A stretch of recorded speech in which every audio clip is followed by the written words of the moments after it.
Донева и като помислих, реших да говоря тук пред вас за една малка част от образователната система, тази, която аз познавам най-добре. Аз съм завършила средно образование, сина ми е ученик в 9-ти клас и освен това съм била учителка около 3 години и мога да ви кажа, че това бяха трите най-тежки години в живота ми. И ако зависи от мен, се надявам повече да не бъда учителка. Знам, че това не е хубаво да се казва, особено в хода на целият този разговор до момента. Обаче има моите причини и ще ви кажа защо. Мисля, че трябва да говорим за нещата, от които разбираме и се опитвам това да направя.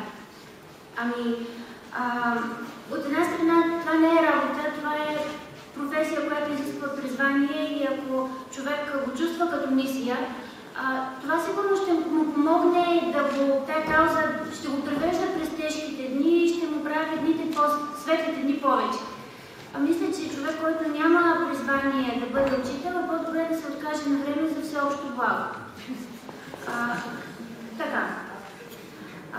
Това е субективната страна на това да се учител или не, на този избор. Обаче обективните неща са страшно много и това, което е за мен важно е, че учителя е малцинство. То е малцинство, като влезе в класната стая пред всичките тези десетки ученици. Малцинство е пред ръководството на училището, малцинство е пред инспектората, МОН, пред родителите. Всъщност учителят твърде често се чувства сам. Ама съвсем самотен и изоставен трябва да се бори самичък срещу целият този свят, което не би трябвало да е така. Всъщност аз бях учителка по български език и литература в една професионална гимназия по електротехника и автоматика тук в София, по-известна като Киров. И аз си мислех, че съм лоша учителка, понеже не можех да намеря отговори на много въпроси. Може би съм била добра учителка или поне нормална, защото изобщо съм имала въпроси. И моите въпроси са били винаги много конкретни.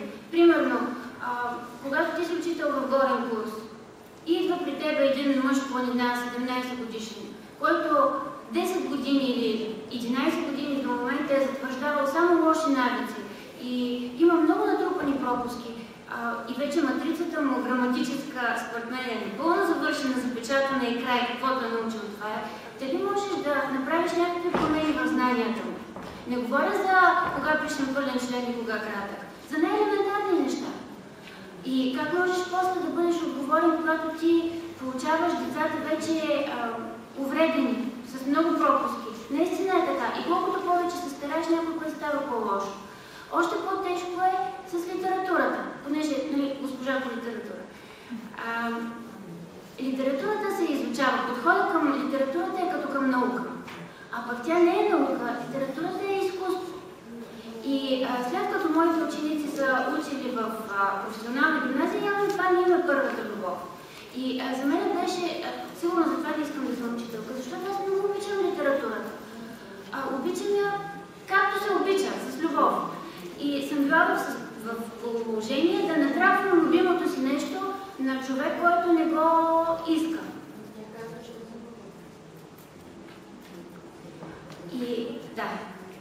И когато любимото ти нещо е натрапено и отхвърлено, това е много мъчително и унизително за мен лично. Освен това, аз не мога да повярвам, че 24 човека в сряда, примерно от 7:30 до 8:10, са в кондиция, в състояние, готови и желаят да възприемат честа песен от Илиада. И всички едновременно ще я възприемат, ще я разберат и тя ще им донесе от полза. Учителят не може, няма възможност да подбира учебния материал и да го съобразява с хората, с които работи, с учениците, те не са хора.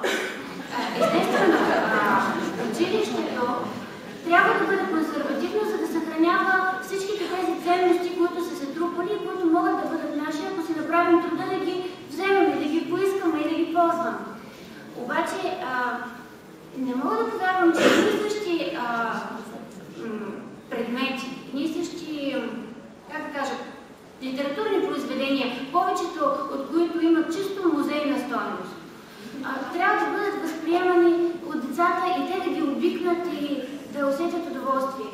Защото като усещаш неудоволствие, ти не можеш да обичаш нещо. А когато става дума за изкуство, учителя, ученика, вагмана и министър-председателя са равнопоставени като читатели. Само че в училище учители и учениците не са равнопоставени като читатели.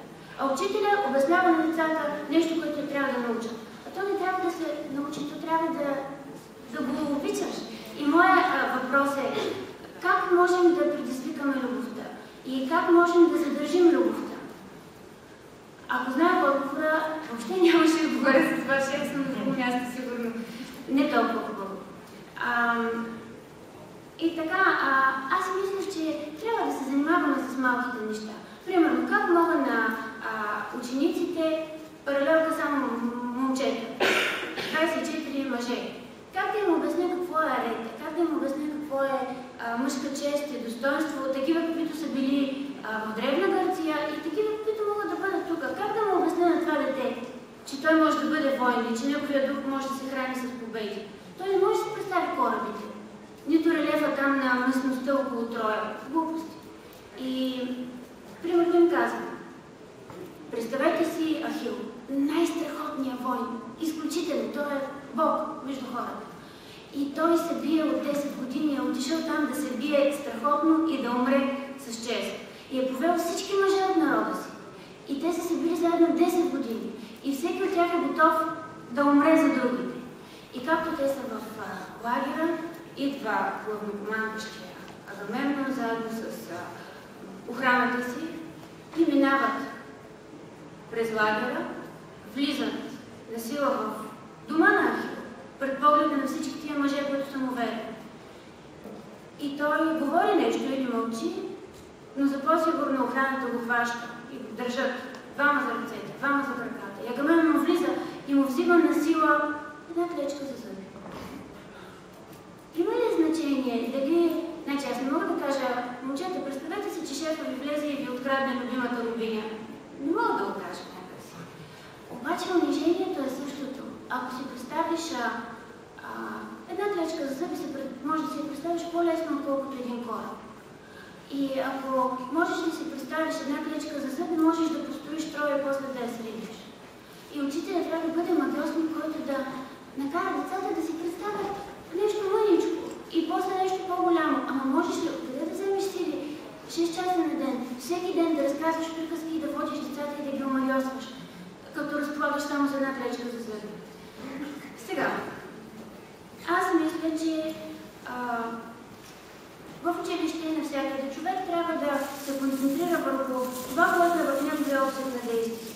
И да работи с сърцата и с всички сили и колкото може по-добре, за да промени тези неща, които може да промени.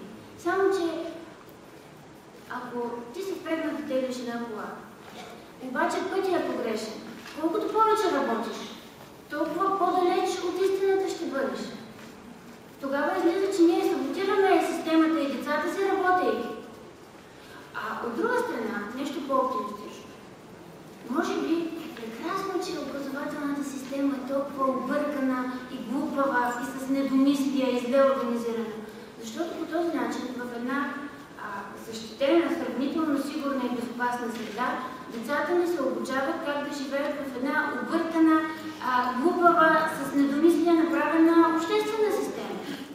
Те се готвят за истинския живот. Това е прекрасно.